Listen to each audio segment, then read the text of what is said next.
અરવલ્લી જિલ્લામાં શ્રાવણ માસના પ્રથમ દિવસથી જ શિવ મંદિરો હર હર મહાદેવના નાદથી ગુંજી ઉઠ્યા છે। ત્યારે મોડાસાના રેલ્લાવાડાની માજુમ નદીના કિનારે આવેલા પંચમુખી સોમેશ્વર મહાદેવના મંદિરમાં પંચમુખી શિવલિંગને બિલીપત્રો અને દૂધનો અભિષેક કરીને મહાઆરતી કરવામાં આવી હતી। મોડાસા સહિત આજુબાજુના ગામના લોકો મોટી સંખ્યામાં ભગવાન શિવના દર્શન કરવા માટે આવે છે। શ્રાવણ માસ દરમિયાન દરરોજ 5000 જેટલા બિલીપત્રો મહાદેવને ચડાવવામાં આવે છે।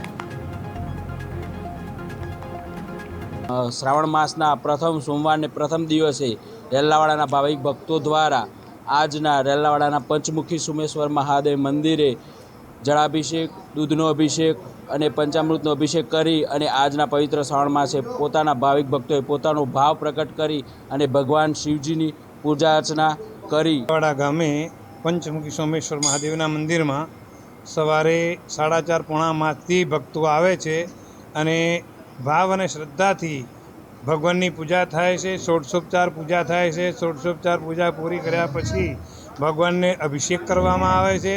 अभिषेक कर्या पछी भगवान ने बिलीपत्र थी शणगार करवामां आवे छे अने भगवान ने बहु तन मन धन थी मोडासाथी वहेला उठीने 5 वागे भक्तों रेल्लावाड़ा गामे मंदिरे आई जाय छे अने शिवनी अविरत पूजा आखो महीनो चाले छे अने मानीए त्यां सुधी पर डे भगवान ने ओछामां ओछा 4 થી 5000 बिलीपत्र दररोज चढ़ाववामां आवे छे अने भक्तोनी अटूट श्रद्धा अने विश्वासथी भक्तो पूजा करे छे।